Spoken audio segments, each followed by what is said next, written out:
I'm Lisa Blackwell, and this is Bama-Q Live. And today we've got Bruce with Deep South Sauce Company here to cook up an awesome recipe. He's going to be making steak kebabs and some prosciutto wrapped asparagus with Gouda and roasted red pepper. Bruce, I'm hungry. I can't wait to try this. Go for it. Thanks, Make it Lisa. for us. Hello, everybody. What I'm going to do today is make some steak kebabs, and I have some New York strip here from Hassel Cattle Company. And I went ahead and prepared some, but I'm going to do one here real quick for you. It's got a nice, the New York strip's got the fat on the edge here. I'm just going to take that off. We don't need that for the kebab. Normally I'd have my steak a little bit cooler, but we're cooking outdoors today, so it's a little warm and soft. I don't know if you can see that, but what I love about this Hassel Cattle beef is the marbling that you get, right? You see that fat through there. The strip's normally a little bit leaner, but it's got all that marbling. It makes for great flavor. So I'm going to take this and I'm going to cut all my stuff in about 1-inch pieces. Just going to trim some more of this fat off, even it up. This is roughly 2 inches wide. I'm just going to cut it down the middle here. And then quickly do 1-inch cubes. And the reason I'm using 1-inch cubes is, you know, for time and uniformity. I wanted my vegetables at about 1-inch cubes as well. So that helps us with our cook time and everything. Now, the one thing I love about a kebab is its many versatile uses, right? So I have some larger metal kebab or metal skewers here. So you can do something that's more dinner portion, right? You could put that over rice, salad, or even wrap it in a nice naan bread or something and have a meal. Or you could do more hors d'oeuvres or single bites. So I've taken some 4-inch toothpicks here and I soaked them in water for about 30 minutes or so. And now I'm just going to, you know, build some flavor in a single serving, right? So a little green pepper, red onion, piece of steak. I love cherry tomatoes that are roasted. Right, so you could do that for a bite size. If you like mushrooms, take a mushroom cap, make sure you clean it. I popped the stem out. You don't necessarily have to do that. Some beef. Let's just do a tomato on that one. So you can kind of do whatever you want. And you know, there really are no real rules with a kebab, because a kebab basically means roasting on a stick, right? So where did it originate? Well, I kind of thought about that for a little bit, and I'm like, well, it must have been, you know, back when they first started to use fire, that a guy was probably holding meat that he got over a fire and decided it was too hot and kept dropping in the fire. So then a woman came along and told him that, hey, why don't you put it on a stick so you don't burn yourself? So that's what they did, right? So they started putting meat on a skewer. But was that really the official start? No. Actually, kebab started in the African and Asian areas. And the first recorded use of it, documented, is in Turkey in 1377, where soldiers would take the meat that they hunted and they would stick it on the end of their swords and roast it over the fire during their campaigns. And that was the first official use of the word in a culinary sense. And ever since then, the kebab has kind of taken off. I'm just going to do one more. And let's just do one more mushroom and steak and tomato. All right, so once I have that, I'm just going to clear my board.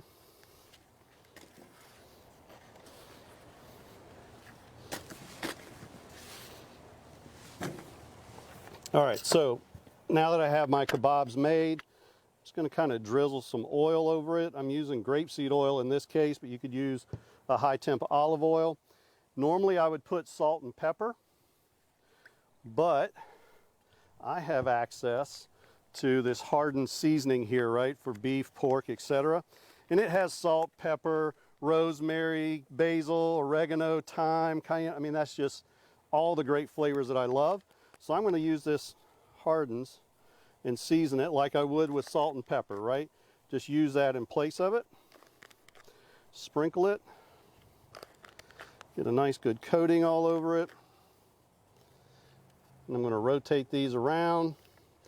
And while I'm doing that, I went ahead and set up this Weber gas grill over here to medium-high heat. I think the dome temperature is sitting close to 500. So I got plenty of heat over there to cook this steak at a high temperature. And of course I want to get these steaks, the steak portion, to a nice medium rare. All right, so now let's get these. I just got some extra meat here I'm going to throw on in the back because I can, is really why, and have some nibbles. Right, so what I'm going to do is just take these skewers. I'm going to lay them across the grates instead of with the grates. I'm going to go across with them.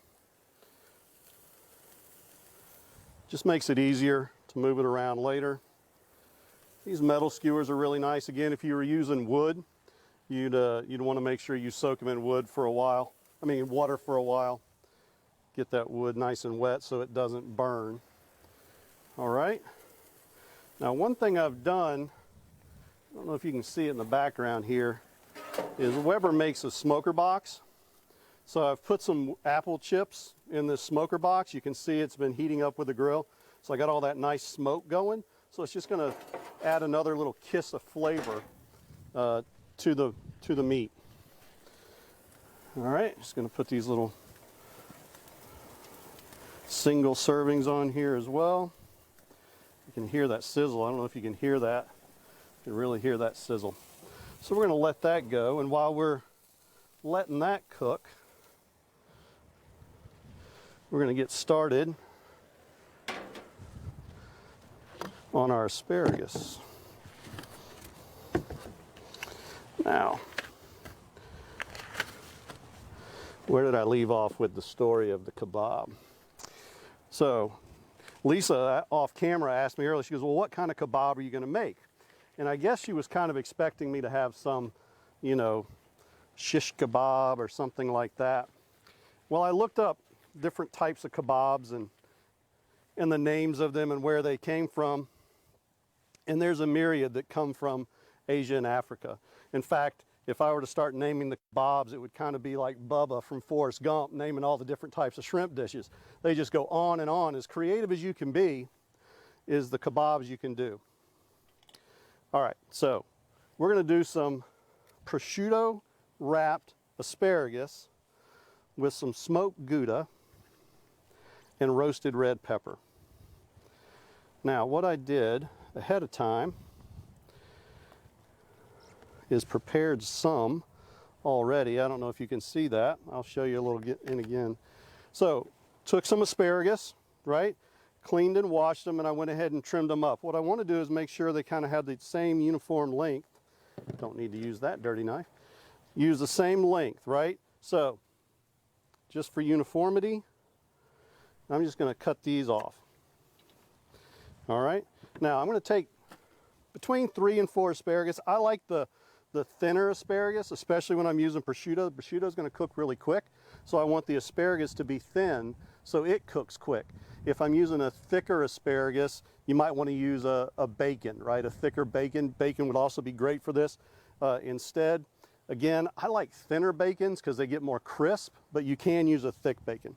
So in this case, I'm using prosciutto.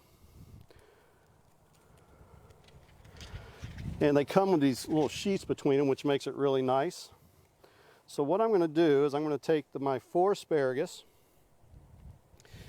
and I'm going to take some smoked Gouda cheese that I bought from the grocery store in the specialty cheese section. I love the smoked more than just the regular.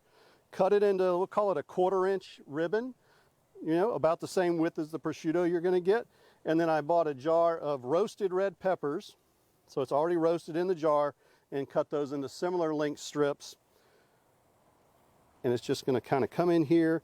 And with the prosciutto, you don't need a toothpick. Sometimes with the bacon, I find you might need a toothpick, and you just roll it. And then you have a nice little package, red pepper, cheese, and that cheese is going to melt through there and really hold that stuff together. We'll do one more real quick.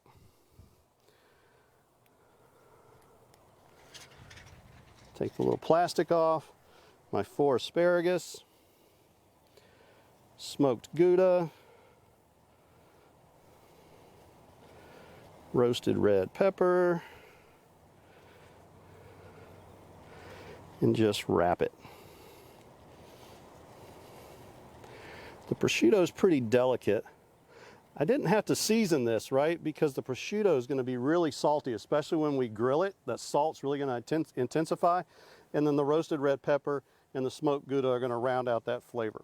So again, I made some earlier on our little Weber Smoky Joe over here. I've got some cowboy lump charcoal in there that I started already. I love this feature. You can just kind of put the lid right there so you don't have to set it on the ground or anything. And I'm also using grill grates, right? Just to kind of help with the char marks. I love using the grill grates. Seems like it helps on flare-ups and things like that. Especially if you use bacon, you'll get some drippings and you'll get some flare-ups. So now I'm just going to put the asparagus here. Again, I'm using about a medium-high.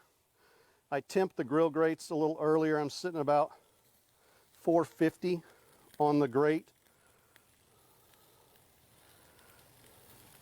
Just kind of put these around. Now these won't take too long to cook, but I want to put the lid back on and get that convection heat going to cook all the way around the asparagus.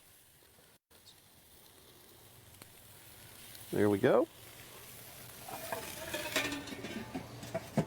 All right, so got the asparagus going, got the kebabs going. I'm going to save this. Prosciutto is not cheap, so we're gonna save that for later. Now, what goes great with beef? For me, one of my favorite things to do, that's actually one of my favorite flavors for anything is, well, we start with butter. Right, so I'm going to put a stick of butter in here. I got quite a few kebabs, so I'm going to do a stick of butter. What better thing to do than add garlic and rosemary to that? Some of my favorite flavors. So I could, you know, go through the whole chopping and dicing and all that good stuff, but I'm just going to peel these. Garlic here. You just kind of give it a quick smush, and then I just, you know, put my knife at the tip, and sometimes if I hit it right, normally I use my chef's knife, but I grab the paring knife. And one thing, I don't know why I grabbed the paring, my chef knife from Gunter Wilhelm is one of my favorite knives, especially in this Pro Lightning series. I love the Pro Lightning series, even though you can get the beautiful wood handle and all that, but this has it's almost like a non-slip in my hand when we start using it, and it's antimicrobial, right? So it's real easy to clean. So I got my garlic. I'm going to use this little handy dandy garlic press. Push in. Next pieces of garlic. Push that in. Just going to take that off. I kind of smell some stuff going on, so I'm just going to take a look. Oh yeah, that's looking real good. Now I'm double gloved here, so I wouldn't suggest just reaching in and grabbing metal normally, but I do have some heat resistant gloves on underneath my black gloves.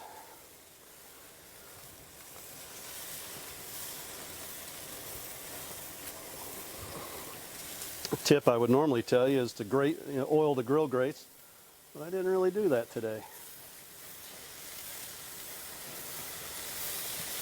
This thing about doing live videos, I don't know if you guys can see the char on that. You know, some people say you can't get a good char on a gas grill, but I don't know about you, but I don't know, well, maybe I'm going the wrong way. Let's look at it that way. Look at the char that we're getting on this grill. You can see the smoke back there really going. All right, let's just take a look. Since we're looking, yeah, that cheese is getting nice and gooey, getting a nice vibrant green color on the asparagus, so that's coming along nicely. I better hurry up and get the sauce going. All right, so I got some fresh rosemary out of my garden this morning before we got started over here. Washed it. I'm just gonna pull these off. And I'm gonna chop it up.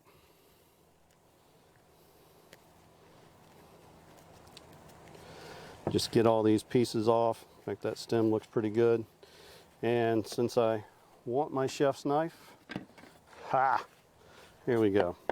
So I'm just gonna chop this up in small pieces so I don't bite a big piece of rosemary, right?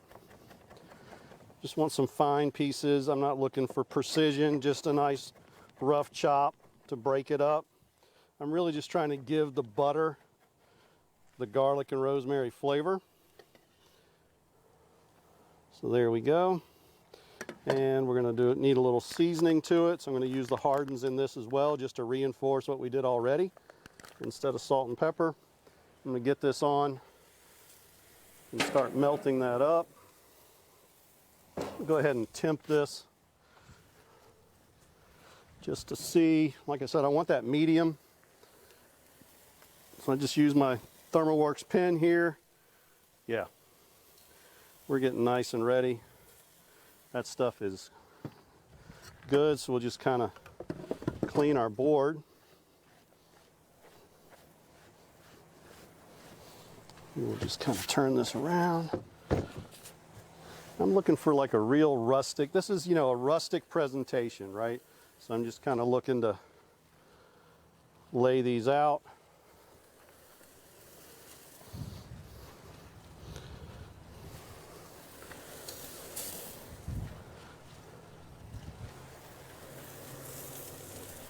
Oh, I don't know if you can see the char on this stuff. And look at what that tomato did. I love roasting the tomatoes, and it kind of gets that heightened, intense sweet flavor in these cherry tomatoes.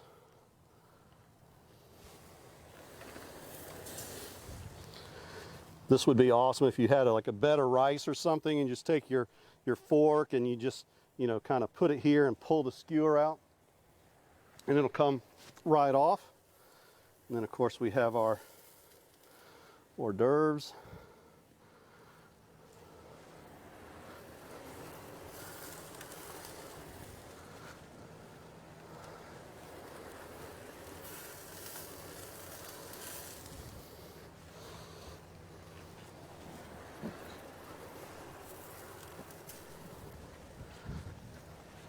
And let me just, we had just some loose meat over here. Put that over there. Let that rest while we get this sauce going.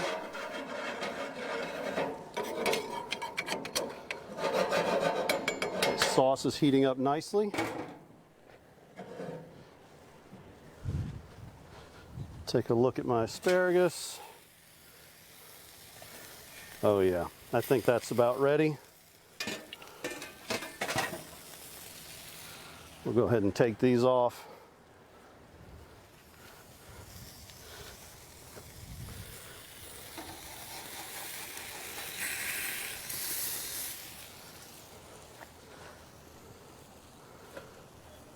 There we go. And these things, these asparagus, wrapping them like this, also makes a really great passed hors d'oeuvre for a tailgate or anything like that. So, you know, the kebab, again, you know, its popularity came really, you know, as a street food again. You know, they're easy, they're on a stick.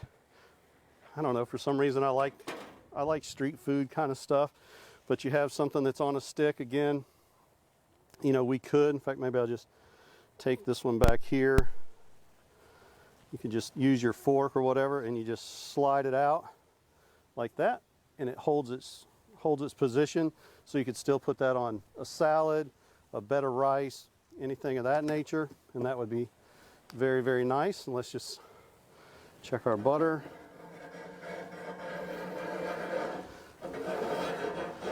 Yep, our butter is about ready. Maybe we could ask Lisa to come in here and try some in just a second.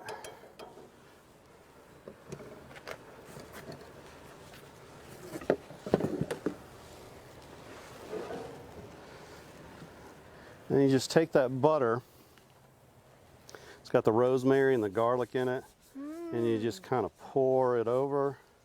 It's looking about time for me to taste this. Yeah. Oh, look at that. So there you go. So we have our Hassel Cattle Company New York strip steak, right, that I cubed up with some of our favorite vegetables. You can use any vegetable that you like. And then, of course, I like a rosemary garlic butter sauce on top of that. We've done it in dinner portions, we've done it in appetizer portions, and we've done it in Scooby snacks. Oh, Scooby snacks. And then we have our prosciutto. It smells wonderful. We have our prosciutto wrapped asparagus with roasted red pepper and smoked Gouda for our accompaniment. It looks wonderful, I would Bruce. be careful. Maybe you'd try one of the little pieces, but it's right. going to be hot. It's gonna be hot. Do we Yep. need to hang on a second here? And No, I think you just need to be a little bit careful. you need to be brave. Yeah, it does have the toothpick. The tomato is going to retain the heat a lot, Yes. so when you bite into that, so it might have more heat to it. But the steak and the mushroom should be fine. Yeah. Okay. I'm gonna be brave here. Maybe I'll avoid that tomato. Yeah, I can feel the heat on the tomato. Watch that.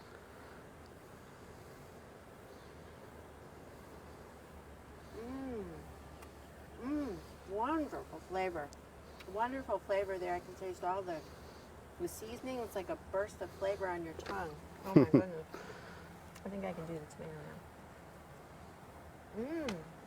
That was delicious. Yeah, I like how when you roast a tomato like that, it just concentrates the sugars inside the tomato, and it gives it that little pop. That is absolutely delicious. Can you do this with any mushroom or? You could actually, traditionally a kebab was made meat on one skewer and then all your vegetables on another. They weren't really put together until, kind of we got involved to make it look a little prettier. And that's one reason you got to be careful about your seasoning so that your vegetables don't get overcooked or undercooked with your meat. So you could do this with chicken as well, but you have to cook it a lot longer with chicken because you really need to be well done. Yeah, chicken. Shrimp would be good because it cooks really quick. Yeah, that's And the fast. vegetables, most all vegetables you could eat raw anyway, and most people like that crunch. The heat just intensifies that flavor. You could use any. There's a lot of these made with curry, and maybe do a teriyaki and stuff like that. And why don't you give the asparagus a shot? Anyone you want to suggest here? It doesn't matter. I like the crunchy the ones. crunchy one. Oh yeah, I like the thinner spirit. Now that one's hot. I can feel the heat. Yeah. Watch Lisa burn her tongue. All right. Oh, I like it. Crunchy, but tender. It's cooked perfectly. Yeah. And I can taste the Gouda. Oh, it's so Gouda. That is delicious. I love asparagus. It's one of my favorite vegetables. Absolutely delicious. Any other cheeses that you would suggest? You could use any. I've used feta, etc. Anything that's meltable, I like as well. But I think we're Okay, wow. just about out of time. This is delicious. And the crew can't wait to have some. And I think you can't wait to try some of this on your next cookout, or even in your kitchen, but barbecue. The next time you cook out, you've got to try this recipe. It is absolutely awesome. You did a great job. Thanks, Lisa. Yeah. Thanks for watching, and we'll see you next time on Bama-Q Live.